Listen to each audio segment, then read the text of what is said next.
All right, it's my pleasure to welcome back into the show Brent Buchanan, the president of Cygnal Polling. Brent, great to see you. Likewise. All right, tell us what's changed. What's the lay of the land look like now, and how has it shifted since the election? I think what's fascinating is some of the trends that we saw in the 2024 election are really accelerating. A point that stuck out to me as we were going back in the field last week with this data is how many Black men really, really like President Trump. And that was a key demographic that propelled him to victory. If you go back and read what we did in our exit poll on Election Day in 2024, we noted that it was actually non-white voters who had elected Donald Trump, and that white voters essentially had stayed flat. Non-college whites continued to move to the right, college-educated whites moved to the left. They netted each other out. And so it was these non-white voters, specifically male non-white voters, that really propelled Trump to the White House. And so for him to have a 4 of 10 approval among this audience is really impressive. I mean, if you'd have told me this data point 20 years ago, I wouldn't have believed you. I know. It's funny. I used to tell people I could walk into a room and, generally speaking, pick out, here are the Democrats, here are the Republicans, based on what they look like, what they were wearing. I wasn't perfect, but generally speaking, I've got enough spidey sense now where you walk down the street, it's gone. I mean, I have been shocked by the number of people that are like, hey, I supported your former boss, I'm on your team. And I'm like, I didn't see that coming, you Prius driver, NPR listening dude. So it's so many demographics. What's the environment look like right now for President Trump? Job approval rating, how's the country feel about the mood, et cetera? Yeah, there's been a huge shift in the mood of the country, people saying that we're headed in the right direction as opposed to the wrong track. And I mean, obviously, much of that was shifted by Republican voters. But even women under the age of 55 have shifted 19 points away from wrong direction towards right track. Independents have shifted 27 points towards right direction. And interestingly, I think that Democrats only moving towards wrong direction by 16 points is actually pretty impressive. It kind of, to me, lays out the fact that you're not seeing a ton of pushback from Democrats because, one, they don't know what in the world to do with Donald Trump executing 10 things a day and changing the media narrative by the hour.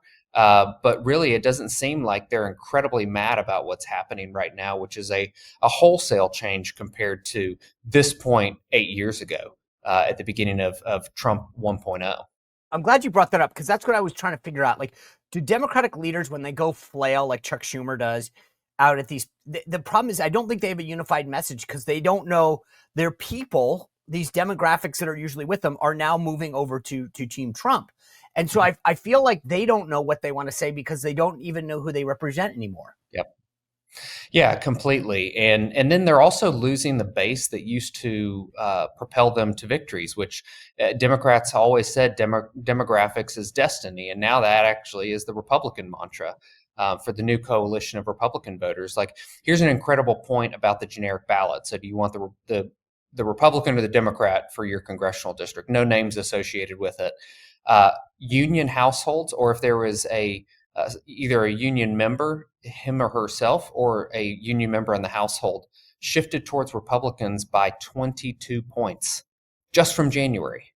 So you're starting to see this change within who is making up the bases of the parties. And so I think the Democrats just haven't figured out yet that they're the party of the coastal elites. And so the things that they do, when you look at it through the lens of the fact that they're the party of the coastal elites, you start to say, okay, now I see why they're so insane. Yeah. How are some of his people doing? Like, let's take RFK. What, you guys looked at that? What did you find? Well, I mean, RFK is net even 46-46 on favorable, unfavorable, which I would say is a win. That's a win, right? Considering the onslaught that he's had. Yeah, he's had nothing but negative news, and he's been nothing but positive in return. He is upside. He's become very partisan. So 78% favorability with Republicans, 76% unfavorability with Democrats, and then independents are 36 fav, 53 unfav. And so, there's definitely a partisan aspect to it. And if we were to go back and look at his image 10 months ago when he was running for president, I would bet that he was probably net positive with independents. And so that definitely has been a change. But the Republicans have fully come on board the RFK Jr. train. How about Elon? What do people think about how he's doing? Well, so we asked a question about his efforts in going in. We named him specifically in the question, and we said going in, and let me get to the question specifically, but it was asking, how people view the work that he's doing to reduce the size of government by federal employee buyouts, funding cuts, department closures. So really laying out in an unbiased fashion what exactly he is doing currently, and that has about a 1 point net support. Is Again, that party? Is that party pretty much? complete party, 82% support with Republicans, 81% opposition with Democrats, and then independents are only upside down by 5 points. And so when you're doing the math, you can see that these three groups, Republican, Independent, Democrat, are not even groups. And so that's one of the things that really propelled Republicans to the win in 24 is that more Republicans turned out. And so we're still seeing that same trend where more Republicans are saying that they're going to be voting in the 26 election than Democrats. And so even if you don't win independents, you can just hold your own. You can still win the election. But when you go look at Elon's name specifically, just to get back to that, he has gotten upside down in his image. So 43% fave, 50% unfave. But I would venture to say that he enjoys taking the bullets for the I think president, he does. and completely. And the president, even though he may not like the chaos that comes from all the things Elon's doing so quickly, appreciates the fact that he is taking the flack that would normally be coming at him. I know one of the big issues that the president campaigned on and has taken swift and decisive action on is the border and immigration. Yeah. How is that faring? Well, we said, do you support or oppose the actions taken so far by the Trump administration about illegal immigration and border security? 53% support, only 38% opposition. And so this is where you get 16% of Democrats that are saying they support it. It's plus 10 among independents. And so this is very much a winning issue. Anything Donald Trump can do on the economy or on illegal immigration is going to have almost no friction for him and very limited opposition. So give me an example of what would you recommend that he do? I know obviously immigration, every day we're seeing bold, decisive action from Kristi Noem and Tom Homan, et cetera. What would your advice be to him on the economy? Because tariffs are top of mind to him. There's concerns about what they might do to prices. So if he said, Brent, what do I need to do to show the American people I'm tackling immigration? What would be a couple things that might help show how serious he is about that? Well, first off, voters don't really understand tariffs in the first place. Really? The Democrats are going to try to brand it as a Trump tax, but it's so hard. It doesn't show up on your receipt. So it's hard to know that if some price increased, and we've been seeing nothing but price increases for the last several years during the Biden administration, it's really hard to say, okay, well, a tariff increased this by some amount. This used to be $5 now. But do you care, right? My point is, if X goes up $5, do I really care what caused it? I just know who was in charge then. Correct. And that's why my advice would be explain what you're going to do to measure the economy, because it's not the stock market, or it shouldn't be, because most people are not in the stock market and don't follow it. And when it goes up, 10,000 points, their life is no better. Their life probably is actually worse.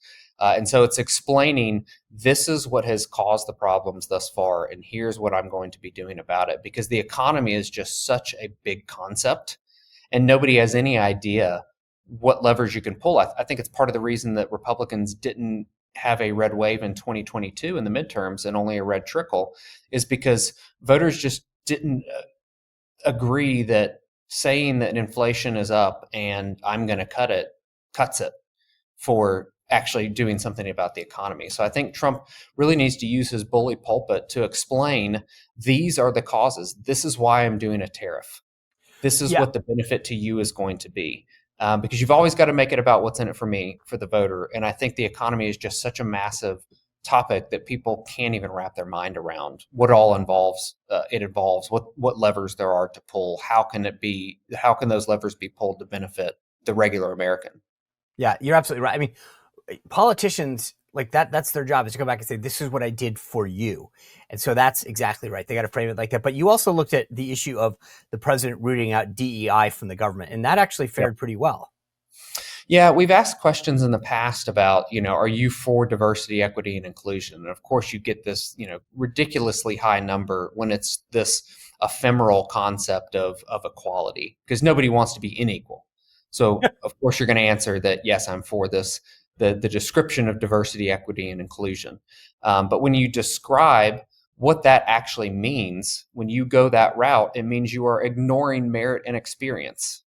And you are instead saying that racial and gender and other identities matter more in hiring decisions than merit and experience. So we decided to say, and make it just about the government, because that is where a lot of this is being rooted out, is, do you think government employees should be hired more based on merit and experience or racial and gender identity? And only 3% of America said racial and gender identity, which you normally get more than 3% of jokers in a poll who just like to screw with the results and answer the ridiculous option. So it was lower than the joker responses.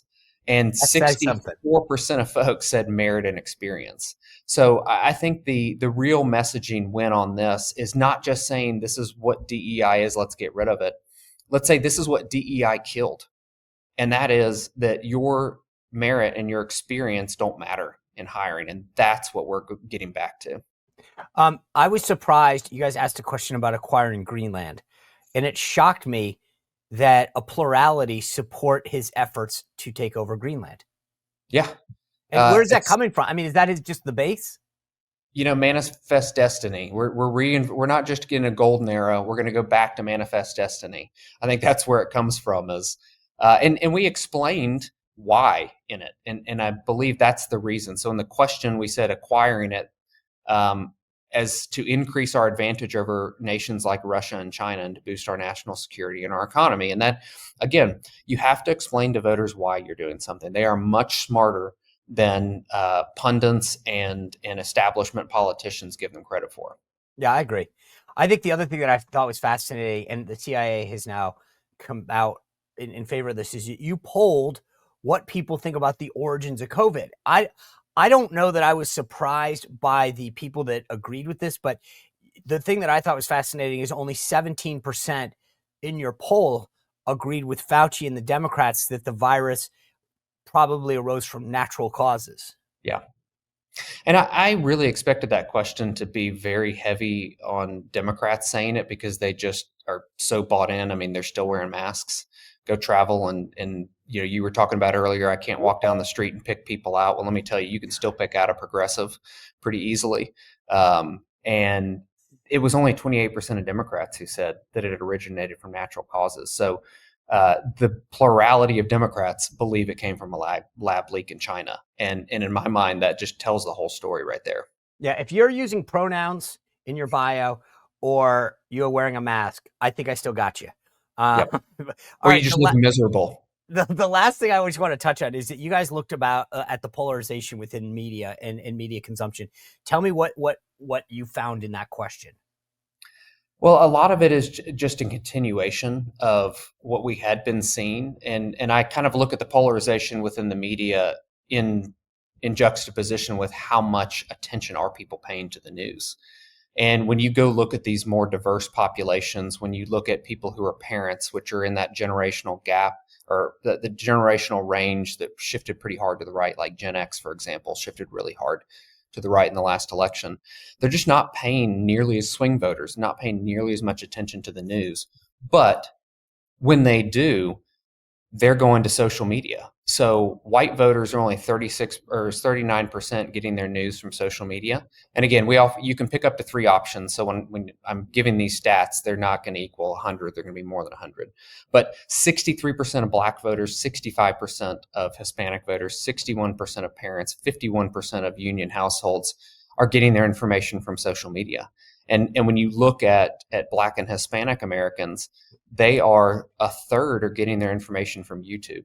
So the fact of in the days of watching all of everybody in America watching the three news networks at 6 o'clock or 6:30 in the evening is just, those are bygone days. And people who do that are more likely to be Democrats. If you watch national broadcast news, 47% of Democrats say that's where they're getting their news from. So they're still living in this world that has the rest of America that's shifting right is living in a different media consumption world.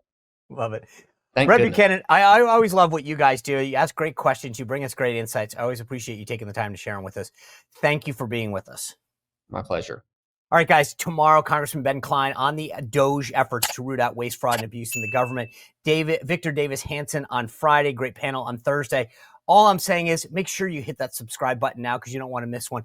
I always put out that newsletter. Today is going to be one of them. Go to SeanSpicer.com. Sign up. It's free. Always love the VIP members, but SeanSpicer.com. Great column today that is some really outside the box thinking on DC. You're going to want to see that. Plus, I've got a take that I'm already working on for Friday on the media, SeanSpicer.com. Thanks for spending your day with us. We'll see you back here tomorrow on The Sean Spicer Show. Well, if you enjoyed this content, make sure to like this video, subscribe, and click the notification bell to get more.